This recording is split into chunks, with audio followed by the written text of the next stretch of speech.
Saudações a todos. Eu sou o professor Bruno Rodrigues, coordenador de etnia e gênero do município de Armação dos Búzios, e hoje teremos a nossa live para tratar sobre racismo estrutural. O nosso convidado é o professor Jalbe Luiz, que é mestre em educação pela Universidade Federal Rural do Rio de Janeiro e doutorando em Humanidades e Ciências Sociais pela Unigran Rio. O professor Jalbe pesquisa, escreve e leciona educação das relações étnico-raciais para a formação de docentes, né? E a pauta racismo é muito pertinente esse debate porque não tratamos a questão do racismo somente no mês de maio e novembro. O nosso trabalho é compartilhado, é retratado durante todo o ano letivo. E devido à pandemia, estamos utilizando dessa ferramenta para ter uma abordagem diferenciada, mas permanecendo com umas palestras de educação de excelência.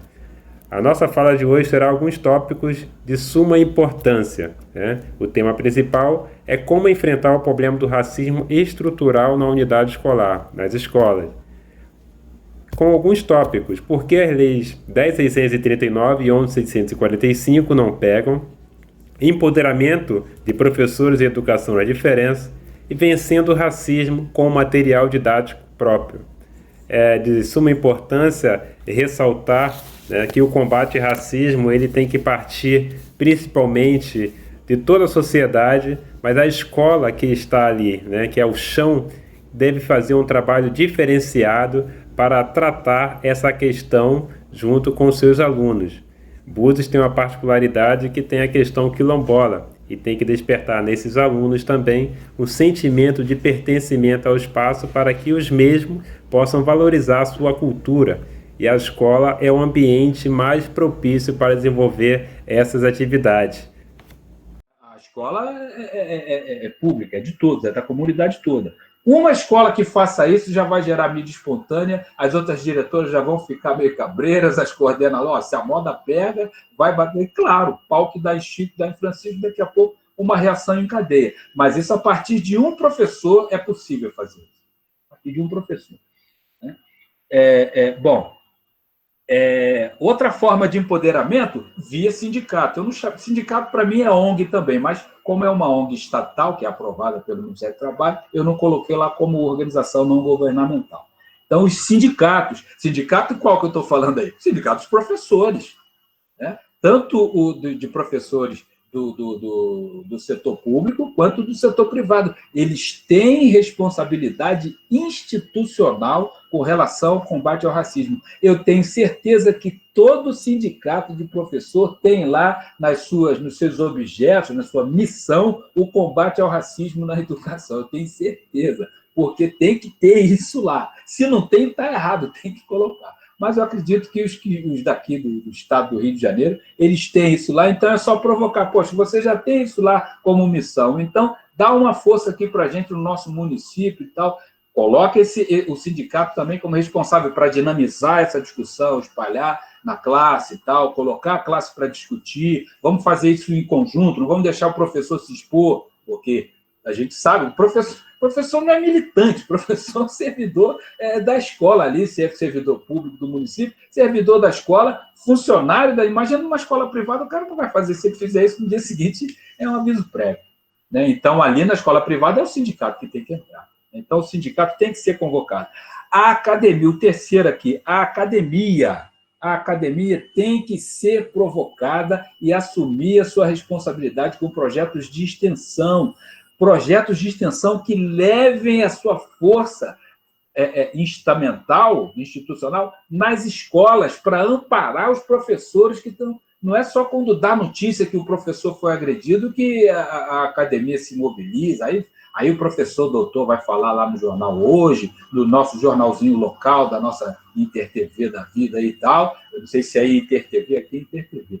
TV da roça local, tem InterTV. Aí vai lá, aparece o cara, faz aquele discurso bonitinho e tal, e daqui a pouco aí muda o noticiário para futebol e todo mundo esqueceu.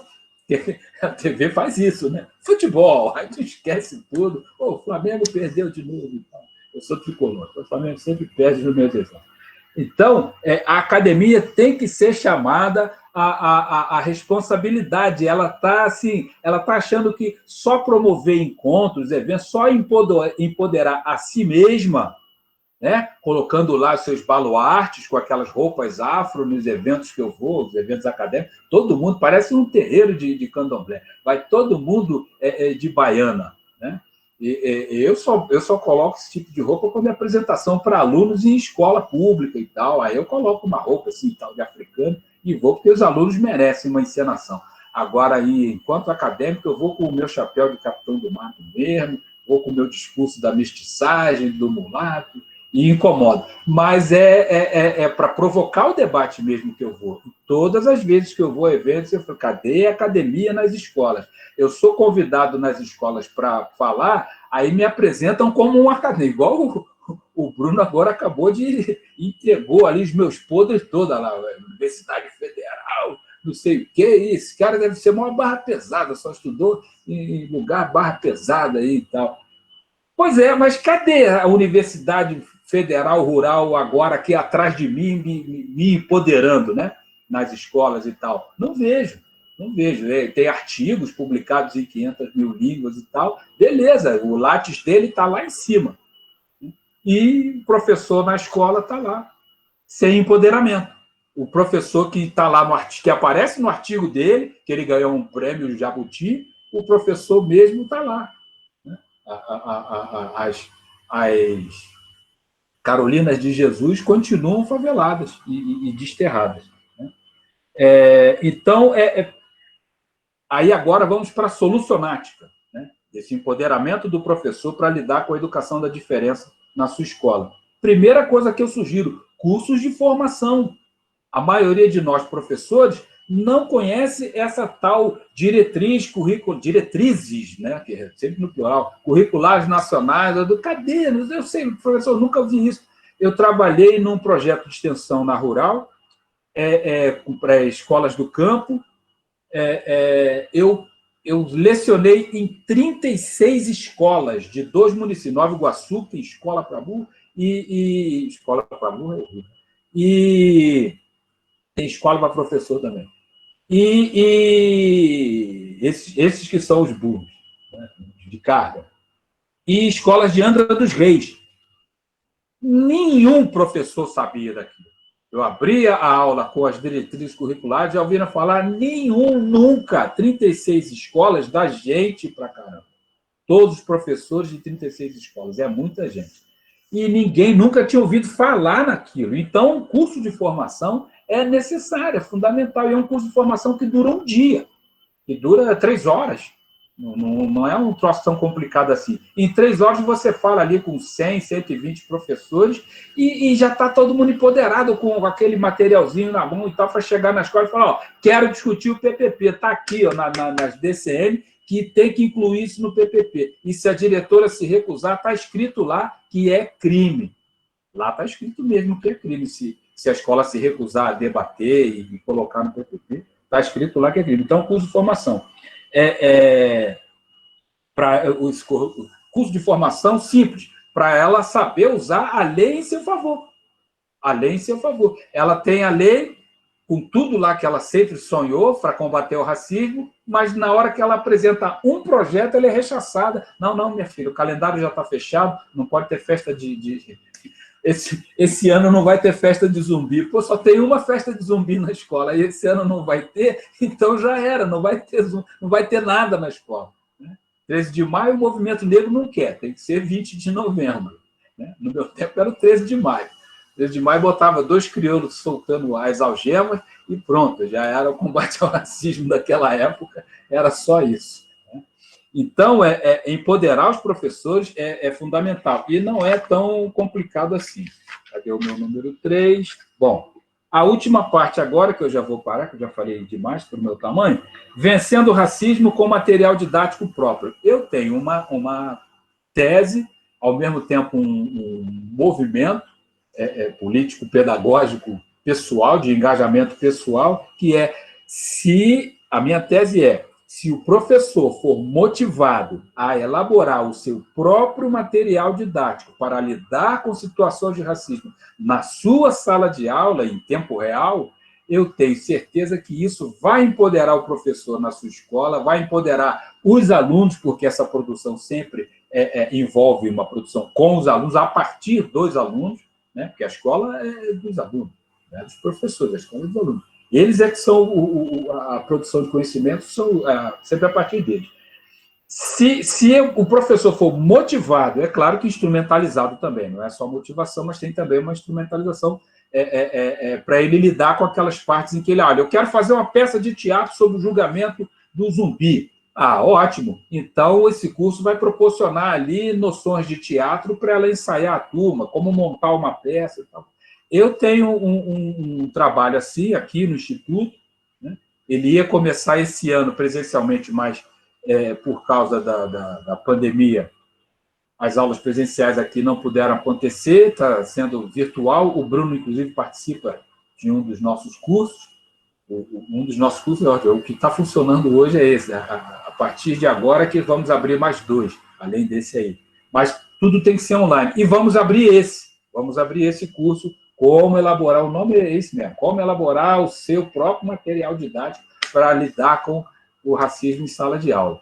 E vai ser online, e essa parte de instrucional, formacional do professor, de preparação mesmo, para ele fazer não importa se vai ser vídeo, se vai ser uma história em quadrinho, se vai ser uma telenovela, não importa. O que o professor inventar que ele quer fazer, o nosso curso vai instrumentalizá-lo para apresentar. Até o final do curso, ele vai apresentar na escola dele e depois para a gente. Vai filmar e vai mandar para a gente. Então, até game no celular, até isso eu consegui instrutores para montar game no celular. Nem sabia que eu conhecia gente que fazia isso. Tem um sobrinho lá que faz e falou, tio, eu faço aí para o seu curso aí e cobro baratinho. Tem que ser barato, porque para professor, meu filho, tudo tem que ter desconto. Preferência 90% e tal.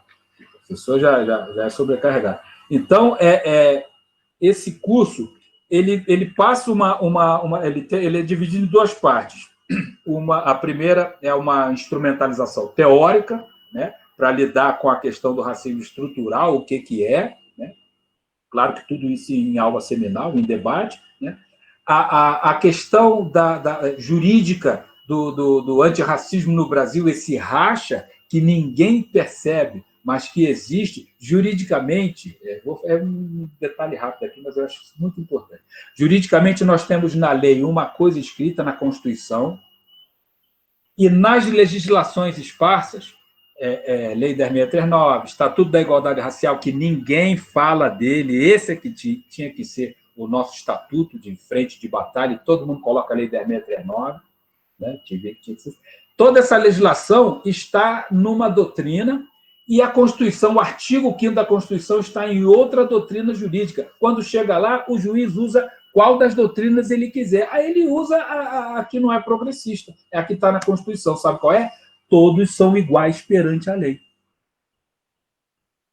Se todos são iguais perante a lei, não haverá discriminação. Está lá no artigo 5º. Não haverá discriminação de sexo. Bom, claro que há discriminação de sexo. Quer ver? Quando o governo federal te dá um formulário para preencher, a segunda ou terceira coisa que ele pergunta é qual é o seu sexo. Ué, mas isso não importa mais, está na Constituição desde 88, que você não vai me perguntar mais isso, não haverá discriminação. Para que você quer saber se eu sou homem ou se eu sou mulher? Não, é só para fins estatísticos. Fins estatísticos nada, tem que ter uma opção assim, não interessa. Mas não tem por quê? Porque, na verdade, até o nosso Estado, via governo federal, estadual, faz discriminação de sexo. Se faz discriminação de sexo, que não é um debate tão polêmico quanto o racismo, imagina racismo. Então, haverá discriminação racial? Sim, haverá. E olha só, olha onde esse discurso vê discriminação racial. Na lei de cotas. A lei de cotas discrimina racialmente os seus cidadãos. Por quê? Esse é preto, tem direito. Esse não é preto, não tem direito. E o que é pior, pela Constituição, é para os afrodescendentes. Eu tenho um filho, se eu sou afrodescendente, meu filho também é afrodescendente. Meu filho nasceu sarará, cabelo louro, de olho azul, porque a mãe é filha de italiano. Duvido ele passar em cota racial, ele não passa. Já falei para ele, rapaz, você é descendente de escravo, mas nasceu branco. Aqui é a questão raça, é cor. É cor. Você não tem cor de preto, você não é racializado, então você is not black enough, você não é preto o suficiente. Eu sei que se te der um tambor, você vai tocar igual um crioulo, porque você é meu filho. Mas, lamento muito, joga capoeira, pode ter o seu afropertencimento, mas preto racialmente você não é, porque tem esse problema lá. Né? Então, a primeira discussão em racismo estrutural, para mim, é essa questão legislativa. Tem que mudar. Isso tem que mudar. Senão os juízes vão continuar julgando o contrassenso. Outra questão, que eu já falei do PPP, mas vou falar aqui, nessa parte teórica do curso, ele vai conhecer como alterar o PPP e a legislação local. A legislação local. Também currículo, a questão de racismo no currículo, que é uma questão rica. O meu mestrado foi basicamente sobre isso. Racismo no currículo. Né? E com relação a material didático, há uma profusão enorme já distribuída de material didático via Fundação Palmares, coleção, todas as cores, muita coisa de graça na internet e tal. E isso não é bem difundido fora dos movimentos negros. Qualquer professora progressista engajada no movimento negro, ela tem acesso a uma troca, a uma rede e tal. A professora que está fora desse circuito, ela não sabe. A maioria de nós, professoras pretas e pardas, está fora. A maioria de nós, professoras pretas e pardas, sabe o que é? É evangélica. Tem que respeitar porque é maioria, tem que respeitar porque há liberdade de credo, mas tem que compreender que é uma pressão contrária na maioria das vezes. É uma pressão contrária. Então, elas têm que ser chamadas a uma compreensão melhor de como lidar com o problema. Né? Então, o material também acorda para essa discussão. Né? A questão do racismo local. O racismo não é igual em todos os lugares. O racismo tem suas nuances, características culturais locais. Então, o racismo que é praticado numa escola pública da zona rural de Partido Alferes, que é aqui onde eu estou, numa mesma escola com o mesmo espectro, vai acontecer com outras nuances diferentes por causa da formação geopolítica, geocultural do lugar. Né? Uma escola que está dentro de um quilombo sofre um tipo de racismo, como eu vi no Bracuí. Uma escola que está no centro urbano sofre outro tipo de racismo estrutural. Então, o racismo tem que ser visto numa perspectiva local também, já que eu estou querendo empoderar uma professora na sua sala de aula. Não é uma coisa que vai servir. Esse curso não serve para o Brasil inteiro. Não é uma coisa... Isso a Fundação Palmares já faz.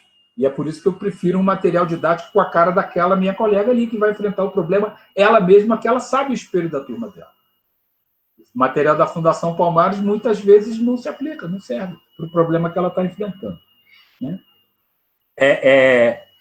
Em termos de vivência, como ela traz para a discussão do curso, dessa formação, fazer seu material didático, a vivência dela, o relato dela para a aprendizagem, essa troca. Ela está debatendo ali o racismo que ela vê, muitas vezes ela é branca, não é racializada, mas ela vê as trocas de discriminação, então ela sabe, ela tem esse relato, e isso vai enriquecer a experiência dos outros alunos também, junto com ela. Bom, o material didático, então, ele tem que apontar para essa direção. Agora, falando finalmente do material didático. Primeiro, ele tem que ser uma produção dos alunos, e não um livrinho para o aluno ler, mas aquele livrinho que o aluno fez. Não uma história em quadrinho feita para o aluno ler, mas uma história em quadrinho que saiu da cabeça do aluno, dos alunos. Eu estou falando mas no plural aí. Né?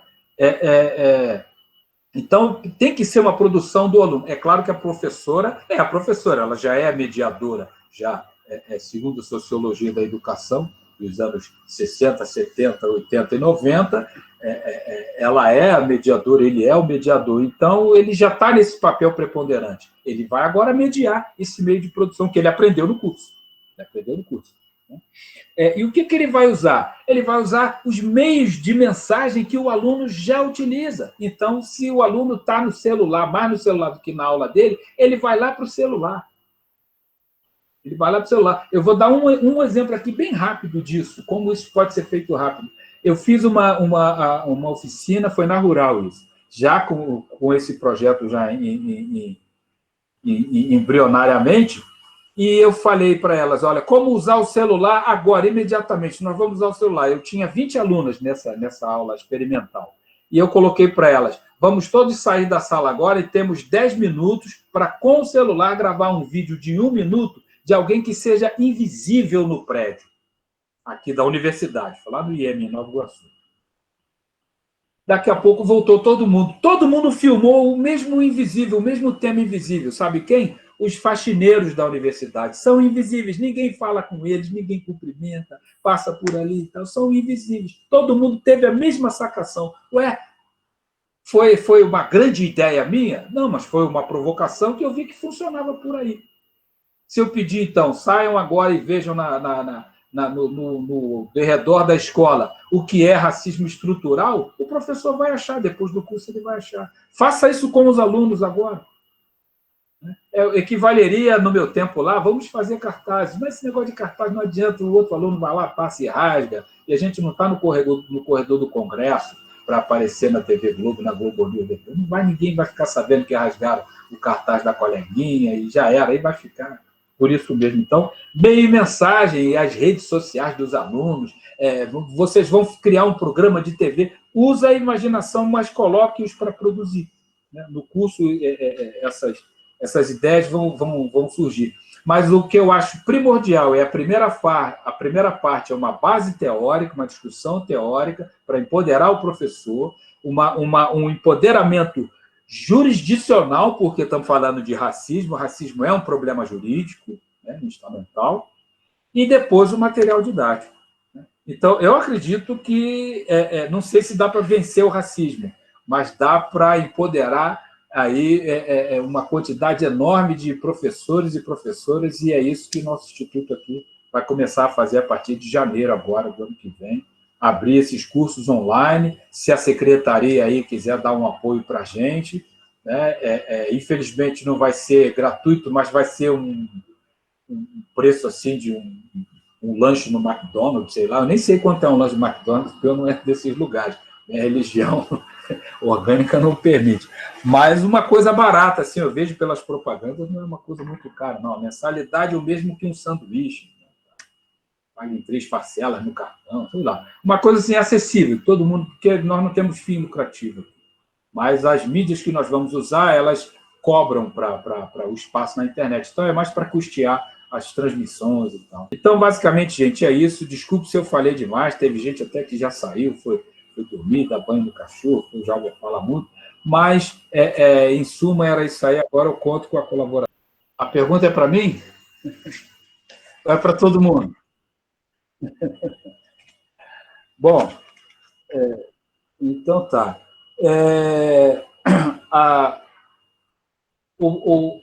A doutrina jurídica que institui a lei de cotas não é novidade no Brasil, né? Ela é copiada da legislação dos anos 60 dos Estados Unidos.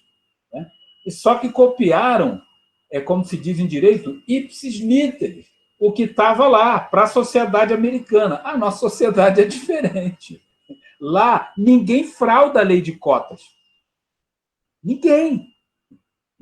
Lá não tem universidade pública. Lá todas as universidades são particulares, bancadas pelos ex-alunos, em sua grande maioria, não tem verba pública.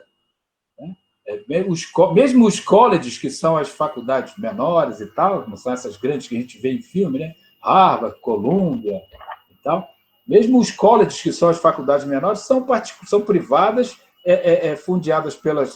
E ninguém frauda vaga lá de cota, não tem isso. Mas isso já é da tradição da sociedade norte-americana, não fraudar dessa maneira. Mas, infelizmente, histórico-cultural e tudo de ruim que nós temos de um passado, tem historiador que bota a culpa no Brasil colônia, que só mandaram desterrados para cá, a culpa é dos portugueses ladrões e tal. Agora já é tarde. A questão é que nós somos uma sociedade baseada na lei da vantagem.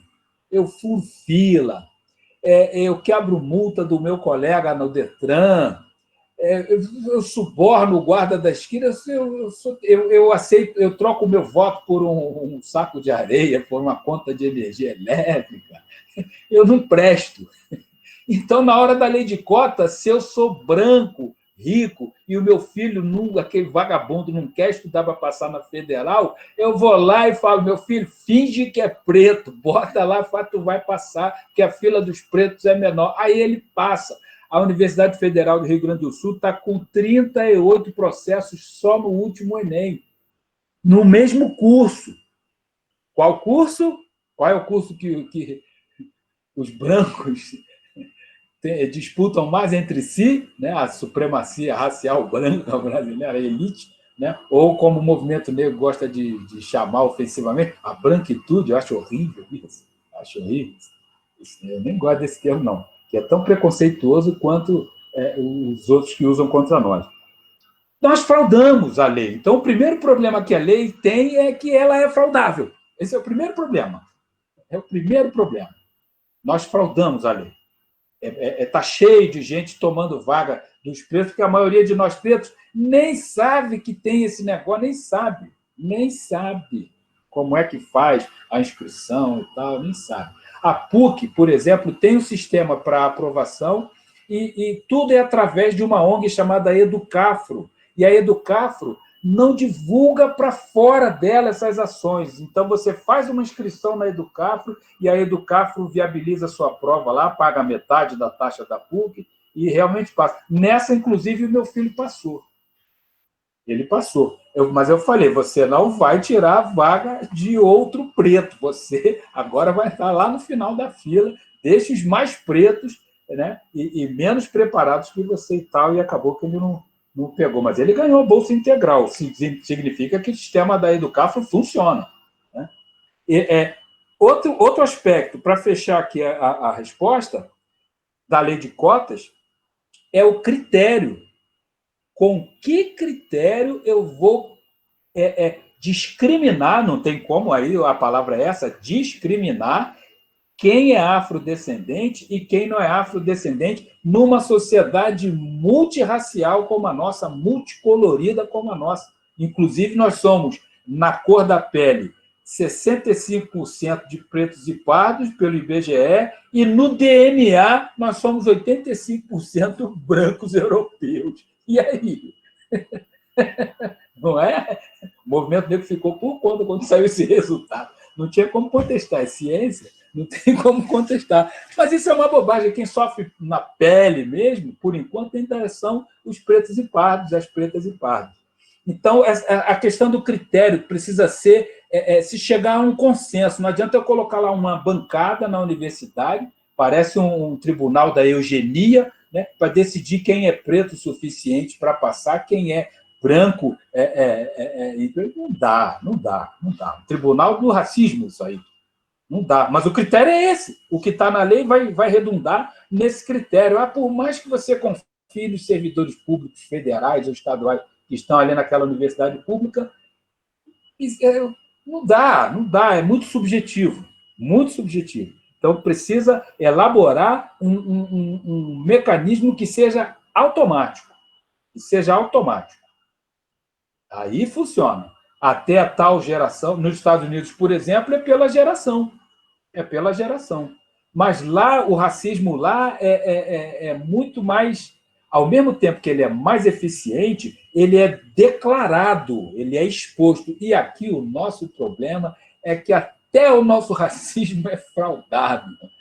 Muitos racistas passam por não racistas, na maioria das vezes. Agora é época de política, então, o que eu vi aqui de candidato que eu sei que é racista fazendo o discurso da racialidade, né? Então é complicado essa parte. Eu espero que tenha conseguido ajudar aí na. Olá, gente, que delícia, né? Eu sei que a hora foi embora, estava preocupada com essa hora, mas tanto conhecimento, tanta coisa interessante, né, que a gente falou aqui, informações assim que nos fizeram refletir em algumas questões, né? e eu anotei algumas coisas aqui que eu achei bem pertinentes, né? Nosso município de Búzios, nós temos feito um trabalho já há algum tempo, né, com a pasta aí dos Brunos, de etnia e gênero, em todas as escolas, né, um trabalho, porque nosso município é muito rico, né, na questão também da cultura quilombola, né? Então, a gente tem desenvolvido um trabalho de constantes palestras, né, junto à comunidade escolar, porém, né, ainda vejo que falta muito mesmo a questão do engajamento, né, desses professores, né, e falta essa questão desse conhecimento. Né, eu percebi bastante isso na fala do professor Jalber, né, desse empoderamento, né, de você conseguir compreender melhor, né, o seu estado e visualizar o estado da escola, dos alunos, né, e realmente fazer uma prática efetiva, né? Então, a questão do PPP assim me chamou muita atenção, né, porque realmente, né, esse debate deve acontecer, né? A gente sabe que muitas escolas, né, a gente pediu ano passado, a gente esteve mais presente, né, vendo essa questão do PPP nas escolas. Algumas escolas estavam com PPPs antigos, né, e foram todas atualizando o PPP, mas ainda falta trazer para o PPP esse debate, né, da questão racial, desse pertencimento, da comunidade em geral. Achei muito interessante a questão de você trazer para dentro da escola, realmente, o presidente da Câmara, né, de Vereadores, a nossa presidente aqui de Búzios, é uma mulher negra, empoderada, trazer para dentro da escola para a gente poder debater, né, sobre a importância, né, do trabalho efetivo contra esse racismo, né, a importância da gente se reconhecer, né, pertencentes a essa comunidade quilombola. A gente tem uma escola que fica dentro de uma comunidade quilombola, né? Então, achei muito, muito pertinente essa fala do professor em relação a trazer para o debate, né, para a gente poder montar um PPP que realmente alcance, né, alcance aos objetivos que a gente já vem trabalhando, já vem buscando, e que é um olhar que a gente precisa ter. Uma outra coisa, eu estive de perto, assim, dentro das nossas creches, porque o professor falou sobre a educação infantil, né, e eu vejo que há um trabalho no município muito bom, né, em relação à questão do racismo nas creches. Eles, por sermos assim, por termos comunidades, né, quilombolas, o trabalho do quilombo e tudo, a gente também tem dentro do município uma data voltada para a questão do quilombo, né, e as crianças desenvolvem esse trabalho. Porém, né, vejo a necessidade, como o Bruno falou, de não ser uma data, de ser algo que seja contínuo o ano inteiro, né? Ainda precisamos fortalecer isso, né? Eu vejo que a gente precisa estar fortalecendo isso também, né? E tantas coisas aqui importantes, os cursos, fiquei extremamente interessada, né, que o professor Jalber possa, né, estar vindo a fazer essa parceria com o nosso município, né, em relação a esses cursos, para ajudar os professores nessa visão, né, vai ser bem interessante. Eu creio que o Bruno vai estar, né, mais próximo para poder estar trazendo isso para a gente, né, e agradecer ao professor, porque até agora, sim, estou muito contente, né, com todas as coisas faladas, com todas as coisas que estamos tendo oportunidade de estar debatendo e estar esclarecendo mais, trazendo à luz. Eu anotei algo interessante aqui, mas eu anotei tanto que eu achei assim, uma palavra bem interessante, que eu vou encontrar aqui, né, que o professor falou, eu anotei, eu achei muito interessante, que eu vou encontrar e vou falar ainda, né, da gente trazer né, essa questão da educação, que engloba muitos campos também na questão desse empoderamento dos professores, Eu anotei isso, que engloba muitos campos, né? Não só na questão racial, mas em outras questões também. Né? Então, achei muito interessante, né, a gente tá falando sobre isso, está debatendo sobre isso, né, e trazer sindicato, trazer o secretário de educação, trazer para dentro da escola. Porque, eu encontrei aqui, a escola é o chão, né? A escola é o chão, a escola é a base, né? Então, não adianta só a gente desenvolver, né, artigos acadêmicos, né, e não ter essa base, esse chão da escola como debate, porque tem que ser ali com a comunidade, né, com a comunidade escolar. Então é isso, gente. Muito obrigada, professor, né, por tanta sabedoria. Muito obrigada aí. Boa noite a todos, boa noite, professor Jalber. Muito obrigado por compartilhar todo esse seu conhecimento aí nessas questões que estão ligadas às questões afro, né? Uma coisa que eu percebi, não sei se vocês sabem, bom, Búzios a gente já sabe que é rico, infinitamente rico nas questões ligadas à cultura africana, à cultura quilombola, né? E a questão da base, do que a gente precisa fazer para a base. A gente não começa a casa pelo telhado, a gente começa a casa pela estrutura dela, pela base dela. E Búzios tem feito isso. Bruno fez isso o ano passado, a Maristela fez isso o ano passado. Bato palmas, trabalho excelente. E alguns municípios também estão trabalhando essas questões raciais. Eu anotei uma situação aqui que aconteceu em Macaé, que é muito interessante. A questão do preconceito da comunidade. Às vezes a comunidade ela está enraizada tanto nas questões religiosas e preconceituosas que tem medo de participar de certos eventos. Como, por exemplo, a professora, não me lembro, recordo o nome agora, que trabalha em Macaé, passou um filme sobre o Besouro. Passou o filme Besouro, sobre... Eu não lembro agora, não me recordo do que se trata o filme. Que também está relacionado com as questões africanas, de matrizes africanas. Um pai de um aluno pediu que essa professora fosse retirada de sala de aula, que ela fosse retirada da unidade escolar. Porque também eu vejo que há um preconceito enraizado na sociedade. E a gente sabe que a cultura é um bem maior. Isso não é uma questão totalmente religiosa ou, enfim, é uma questão cultural. A escola precisa se montar e se preparar para expressar as questões culturais para os alunos. Como vocês estavam falando sobre o livro didático. Brasília já manda o livro didático totalmente adaptado. Mas por que não Búzios não pode fazer o nosso livro didático adaptado? Fazer o nosso material adaptado com a nossa história. Eu acho que isso daí vai enriquecer ainda mais a questão, como vocês falaram, do encorajamento do professor. Se empoderar em sala de aula, isso vai fazer um diferencial enorme. É isso. A base e a questão cultural, né? Como já dizia o Mark Bloch, cultura é tudo aquilo que o homem produz é cultura, cara. Então... Abriu o microfone aqui? Foi? Foi, né? Então, eu achei interessante aí, né, o que o Jalber falou sobre essa questão aí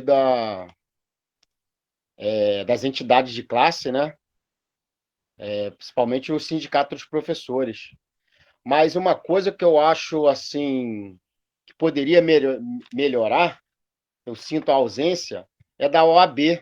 Né? Eu acho que a comissão da OAB poderia também estar mais nas escolas, né? Trabalhando, não só essa questão racial, não, como outras questões também. Eu acho que a OAB tem muito a contribuir.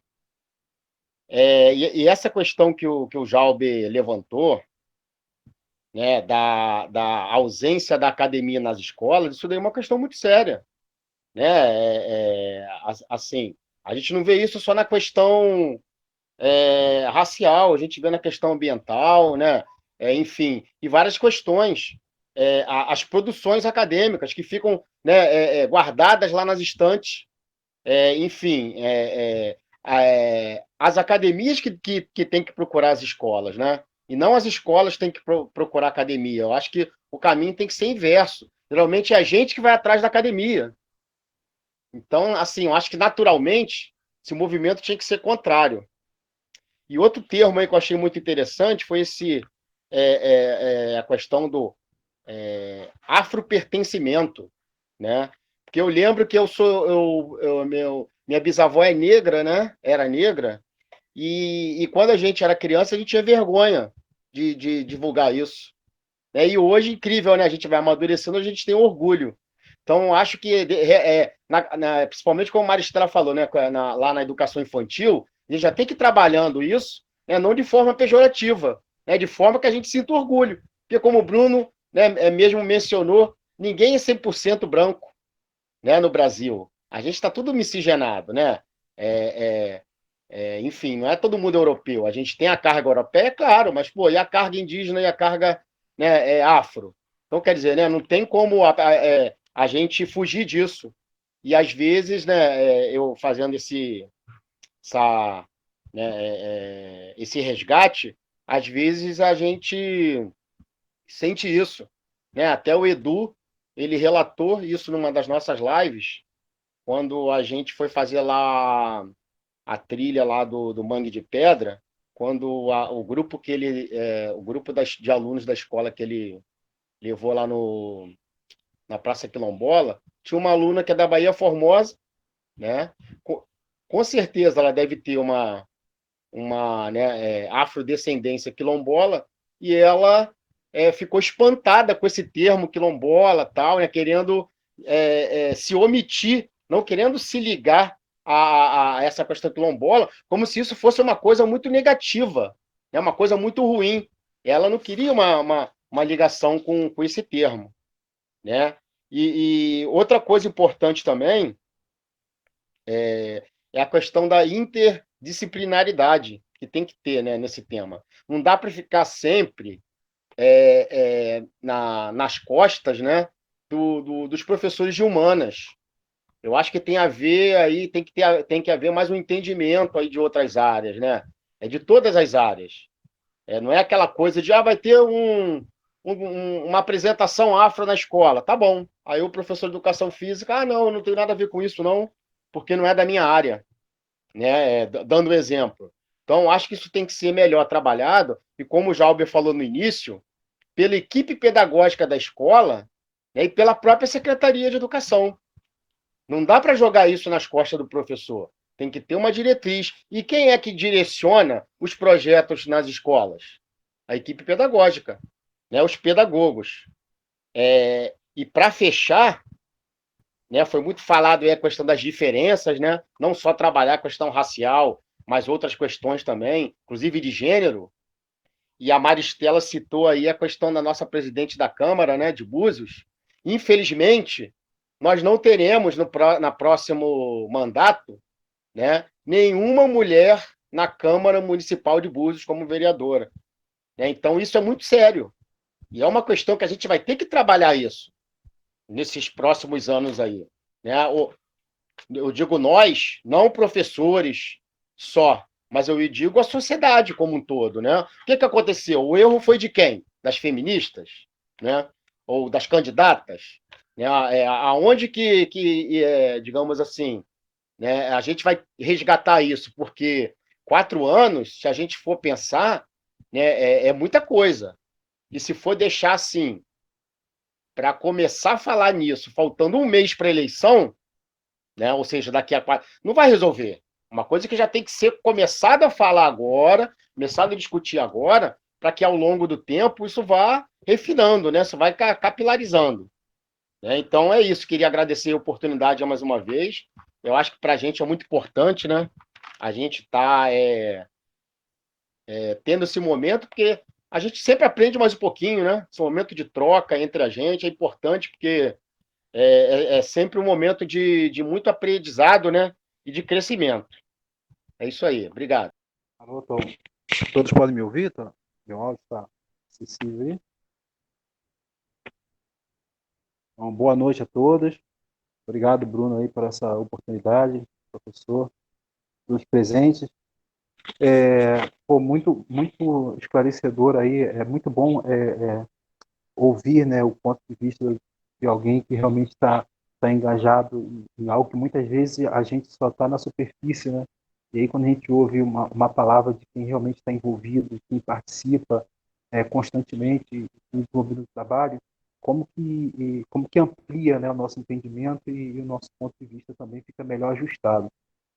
Uma coisa que eu achei muito interessante aí, que eu compreendi a partir da palavra da fala do professor Jalber, é que a questão do racismo ela não está ligada apenas a uma questão da diferença de característica física, né, do fenótipo do indivíduo. Ela engloba aí outras diferenças que às vezes nós ignoramos, mas que, pelo que eu entendi, influencia muito nessa questão do racismo, né, que é tão persistente, que é a diferença social, a diferença de poder aquisitivo, e até como o professor falou, até a questão de diferença geográfica influencia, né, nesse assunto. Então, eu acho que, de repente, a legislação, de repente, quando ela é elaborada, e até na hora de repente, ser colocada em prática, eu acho que, de repente, nem todas essas diferenças estão sendo avaliadas, né, estão sendo consideradas para se tentar chegar a um resultado aí com relação a esse tema, né, desse racismo, que é tão persistente ainda na sociedade.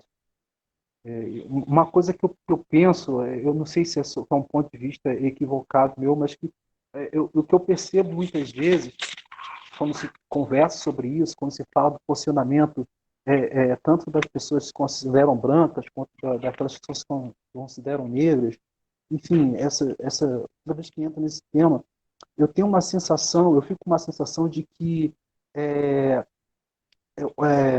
parece que se inverteu, houve uma inversão de valores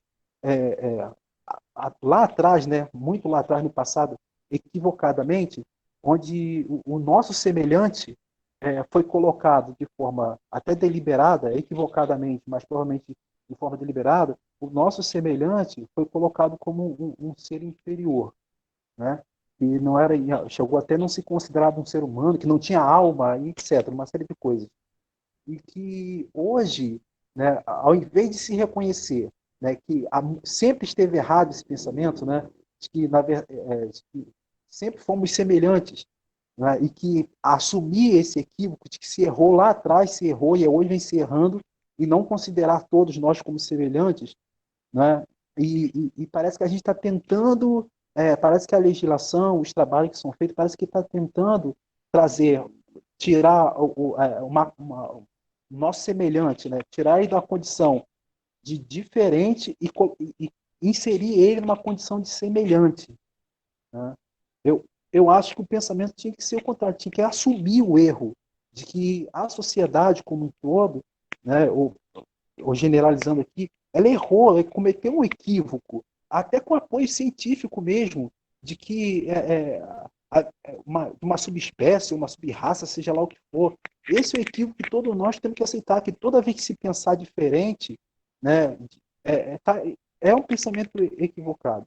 E que a gente não está tentando pegar uma outra raça e trazer ela para a condição de semelhante. É assumir que ela é semelhante, é nosso semelhante, que nós estávamos errados o tempo todo.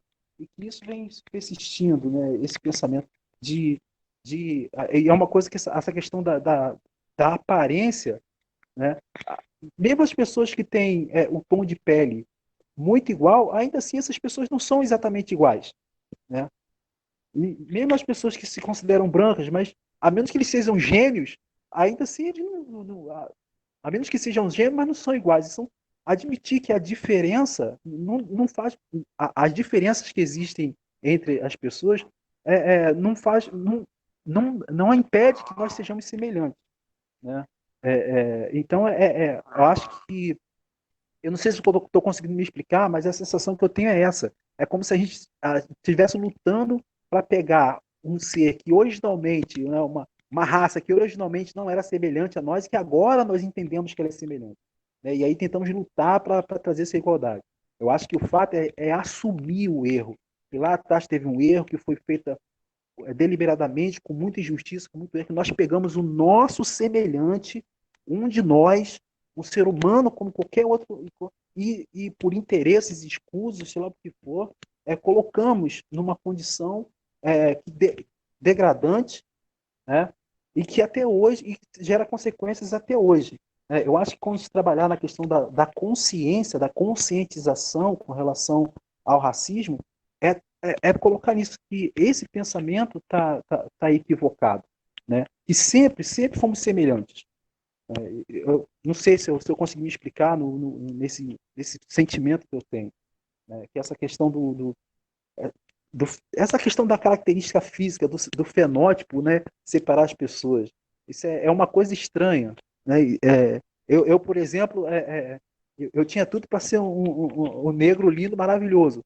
No processo eu desbotei, aí fiquei pardo, né? Aí eu nem tiro onda que eu sou, nem posso tirar onda que eu sou um negão esbelto, maravilhoso, e nem sou branco, né? E aí eu fico aí falando com relação às cotas. Eu, sinceramente, quando eu faço concurso, eu fico com medo de colocar lá que eu sou negro, e na hora de passar no exame de fenótipo lá, eu não passar, e aí, de repente, está correndo risco de estar tentando burlar o sistema, sabe? Isso é uma coisa tão ruim, né, cara? Até quando que a gente vai estar submetido a essa condição? Finalizo aqui minha palavra. Agradeço aí as deferências. Eu anoto tudo. E, bom, para aproveitar bastante a experiência, eu vou agora devolver a partir das anotações que eu fiz aqui. Essa primeira parte, não foi o colega que colocou. Com relação à expressão empoderar, né, que eu coloquei, vocês enfatizaram depois. Vocês estão me ouvindo? Estão, né? Porque eu estou com fone de ouvido e não estou acostumado com isso. Eu prefiro sem nada. Empoderar essa expressão, para além dos processos de discursividade que a gente usa hoje, no combate ao racismo, né, na luta antirracista, vem do empowering, que é lá dos Black Panther, lá dos anos 60, que a partir de uma prática muito simples. Quando você empodera alguém, você faz com que ela utilize um poder, ponha em exercício um poder que ela já tem. Você não está entregando um poder para ela que ela não tinha, que ela está aprendendo a usar agora. Não. Você está despertando nela uma potência que ela já tem. Isso é que é empowering, né? Que em português o movimento negro acadêmico traduziu como empoderamento e ficou como empoderamento. Empowering não quer dizer realmente exatamente empoderamento, nesse sentido assim de vou empoderá-lo, né? Vou entregar o poder. Não. Vou colocar você em poder da sua potência. Aí como é que isso era lá nos Estados Unidos? Para começar, lá o antirracismo tem uma outra vertente, um outro caminho diferente do nosso aqui. Lá no final teve um comentário que vai me levar a explicar isso aí que eu estou falando agora. É simples. O que aconteceu? Todo cidadão norte-americano tem direito de portar arma. Isso a gente está, infelizmente, cansado de saber, né? Eles têm direito de portar arma, fuzil, compra fuzil em supermercado. Imagina isso aqui, né? Sem poder já está essa chacina, você imagina liberando. Só que os pretos não tinham esse hábito de andar armado, porque já eram desempoderados disso. Então, Black Power, o movimento Black Panther, aliás, os Black Panthers começaram a dizer o seguinte para si mesmo: vamos comprar arma e vamos andar armado. Saíam fazendo bondes mesmo, saindo em caminhonete, tudo. O que vai fazer? Ele vai fazer um depósito no banco. Vamos entrar e ficar de salvaguarda na porta aqui, para chamar a atenção, aqueles caras com aquele cabelão, com aquela jaqueta preta, uns negões enormes e tal. E o que incomodou a sociedade foi que o que esses pretos estão pensando em andar armado. Ué, mas todo mundo pode andar armado. Empowering é isso. É eu tomar posse de um poder que eu tenho e não estou exercendo. Tomar posse é isso, né? Possuir. E não estou exercendo. Quando eu digo empoderar a professora, não é libertá-la no sentido da consciência ou conscientizá-la no sentido que eu coloquei aqui. Empoderar não é formatar. Não é aplicar no professor, na professora, um discurso libertário, um discurso isso ou aquilo, um discurso progressista para lá ou progressista para cá, ou citar 40 mil teóricos, incluindo Paulo Freire, que eu sou fã dele. lá no final eu vou falar dele. Nada disso. Professora, o poder está aí na sua mão, vamos empoderar agora. Quando você, professor, assume o poder que está na sua mão, eu estou me empoderando também, porque é mais um professor, e mais outro, e os alunos também. Então, empoderar é nesse sentido que eu uso o termo empoderamento, é nesse sentido. O professor não vai fazer nada além do que assumir o que já tem em mãos, que é o poder de agir. Como professor, dentro do campo dele de responsabilidade. Empoderamento, para mim, eu uso, né, nesse sentido. Não é formatação da consciência e tal, não é ensinar marxismo, o leninismo, ou aquele olavismo, né? Não é nenhum ismo. Não é nenhum ismo. E a primeira coisa que eu preciso fazer para empoderar a minha colega professora, meu colega professor, é ouvi-lo. Ouvi-lo. Não é chegar com um catatal teórico e enfiar a goela abaixo, estude isso aí no final. Nós já fomos na escola e empoderamos todo mundo. Não empoderou ninguém. Você ouviu? Se não ouviu, não empoderou ninguém. O empoderamento, para mim, começa a partir da audição. Citei Paulo Freire de novo.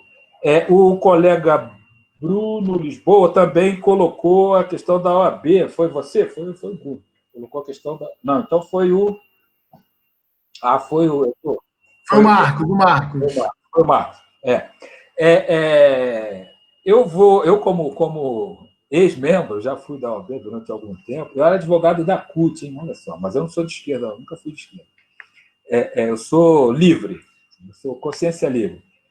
A OAB tem um departamento para cada problema social. OAB Mulher, OAB Racismo, mas tem um OAB Cidadania. É esse departamento que vai atender nesse sentido mais amplo aí a escola nesse aparato de discussões aí e tal, inclusive para poder abrir discussão para outros temas também, né? Então é OAB Cidadania e no Rio de Janeiro funciona e muito bem. Funciona e muito bem. Anota aí. É só você entra no site lá, OAB Cidadania e tal, e você vai ver os projetos. Eles têm projeto para levar no município e tal. Eles são ativos. Mas tem o OAB Racismo também. Tem os blacks lá e as blacks. Se você quiser, tem o mulherismo lá também, o OAB Mulher. Dependendo do problema que você tiver, mas o Cidadania pega o leque maior aí. Fez também, acho que foi o colega mesmo, fez uma crítica com relação... fez um posicionamento, né? Ele é que sabe se foi crítico ou não. Com relação à academia, né? A academia vive nesse berço esplêndido, eu considero um berço esplêndido, né? E tal.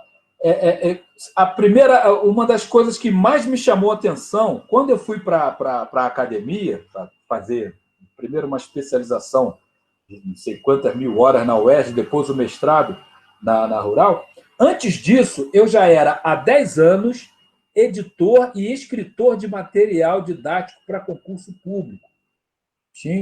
Tenho ainda uma editora, mas eu era especializado nisso. E um dos meus materiais escritos por mim, que vendia mais, eu acho que a editora, para quem eu vendia, ela ainda coloca no mercado aí, era Conhecimentos Pedagógicos para Concurso Público.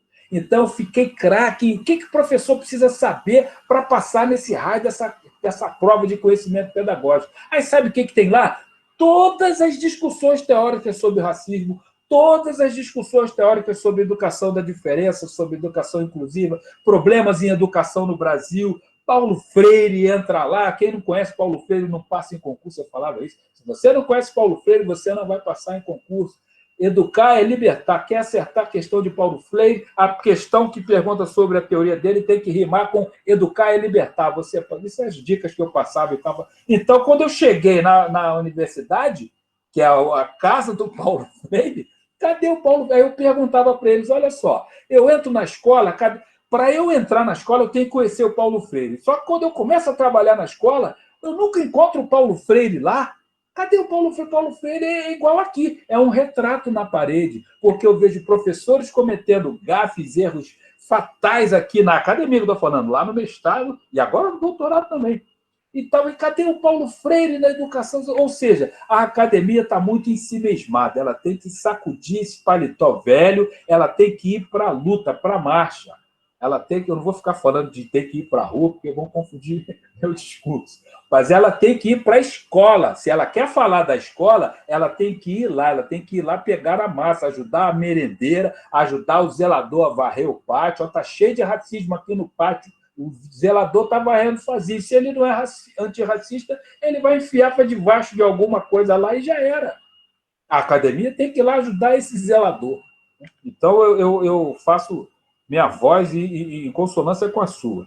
A questão do termo afropertencente, que acho que foi até ele também que colocou, eu gosto de usar afropertencente porque eu lido as minhas teses científicas mais profundas, que escapam um pouco do debate sobre educação, são em racismo epistêmico. É o meu tema mesmo, o Bruno sabe, a minha cachaça é racismo epistêmico, racismo contra saberes, contra conhecimentos. Eu pesquiso morte de conhecimentos. O que o racismo matou de conhecimento que veio de África, que foi criado aqui afro-brasileiristicamente, e o racismo matou. É isso que eu pesquiso. Agora estou lá nessa religiosidade perdida da roda de jongo. Né? A maioria das pessoas não sabia que tem esse negócio lá, e eu estou investigando. Lá que eu estou falando é aqui, né, que eu vim, me mudei para cá para pesquisar. Estou no meu campo de pesquisa aqui, onde eram os cafezais aqui, Partido Alfés. A expressão afropertencente é para incluir todos aqueles nossos irmãos que não têm a melanina afetada pelo sol, mas toca tambor, joga capoeira, adora samba, vai para a escola de samba, roda no candomblé, dá Exu, pombageira, caboclo, ou seja, tem um afropertencimento que nem ele sabe explicar como. Ah, mas você é um branquela. Ah, me dá esse tamborim para tu ver como é que eu toco pra caramba. Todos nós podemos ter esse afropertencimento ou não. Para a gente é fácil porque nós já nascemos aqui, dentro de uma miniatura de África aqui, né? meio mambembe, né? Meio fraquinha. A África é muito mais poderosa do que nós. Mas nós temos isso na nossa formação cultural histórica. A África está aqui dentro de cada um de nós. Os que gostam e os que não gostam também, porque quem é racista entende muito bem de África. Entende muito bem de que é ser preto. Tanto é que pisa lá na ferida, pisa lá onde machuca, exclui por onde dá para excluir. Então, quem é racista entende de racismo muito mais do que o antirracista, que ainda está batendo com a cabeça na parede, como eu, por exemplo.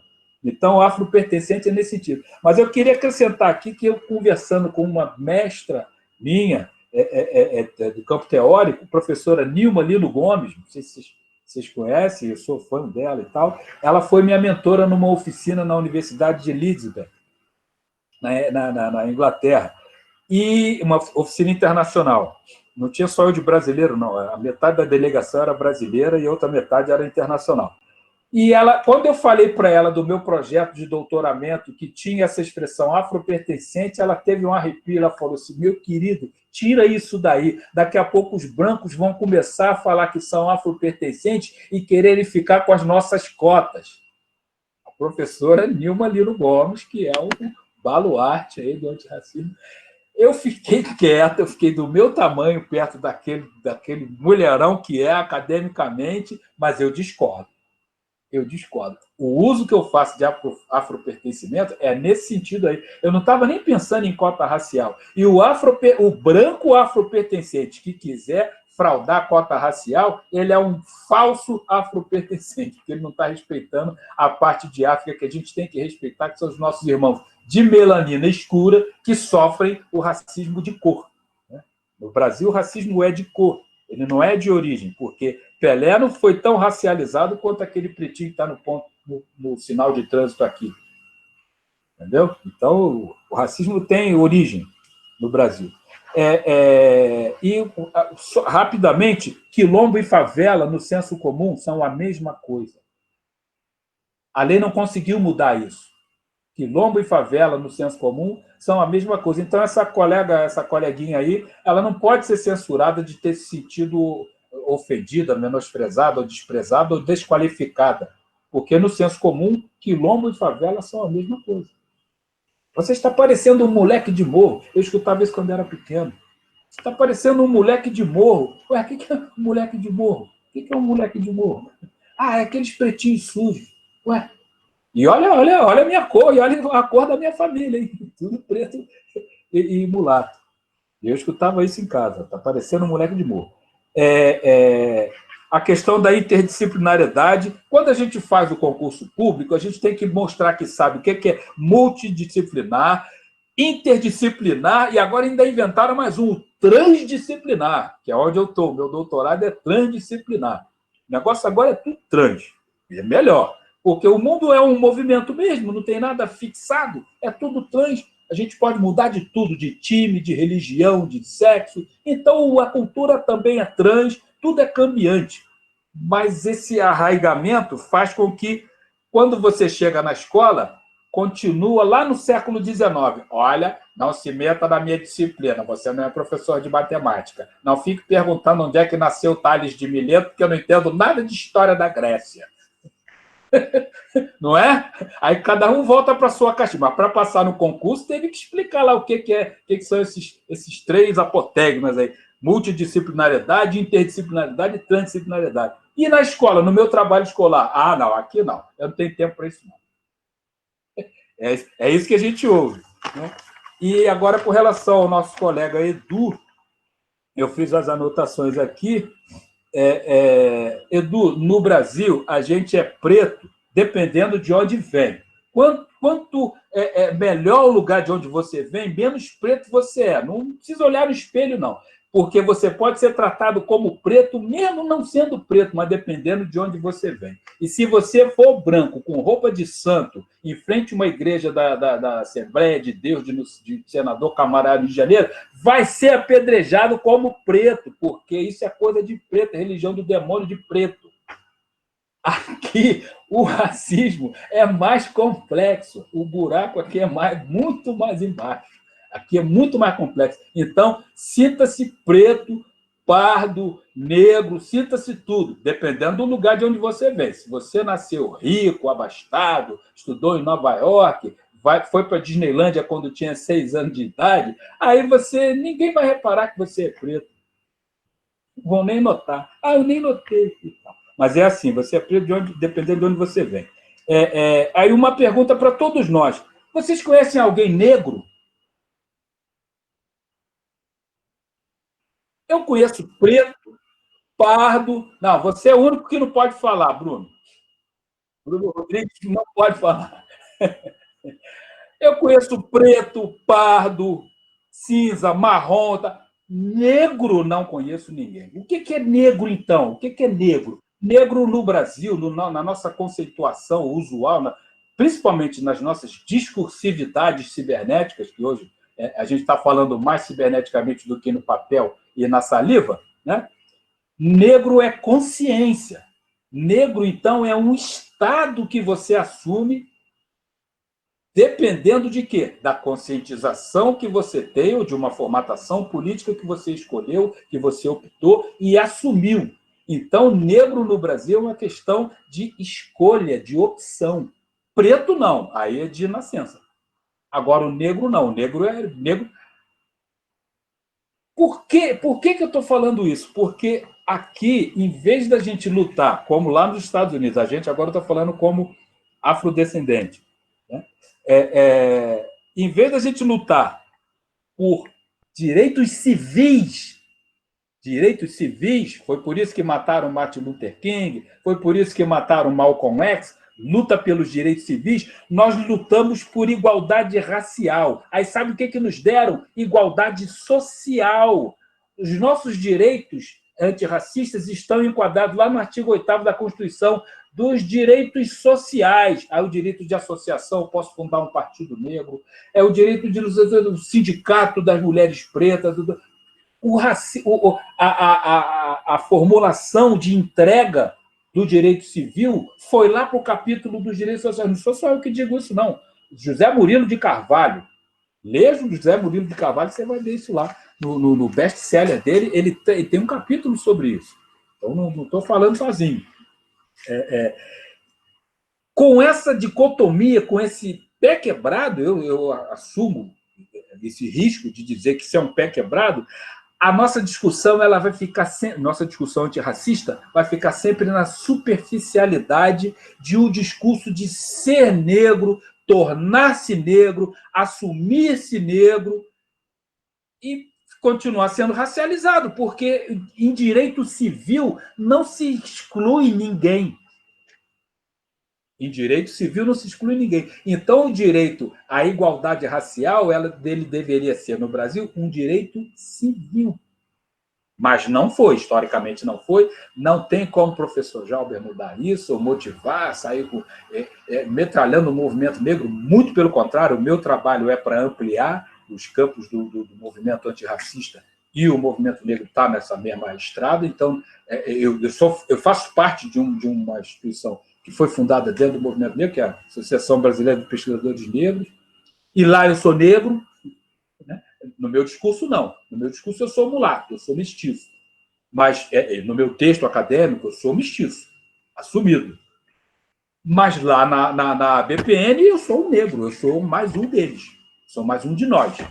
Então, eu não estou fazendo um discurso contra essa discursividade e tal, mas essa discursividade ela acaba tapando a nossa visão para as questões cruciais de onde vai ocorrer a mudança, que é lutar por igualdade civil no Brasil. Direito de igualdade racial, a gente já tem, falta exercer esse direito de igualdade racial.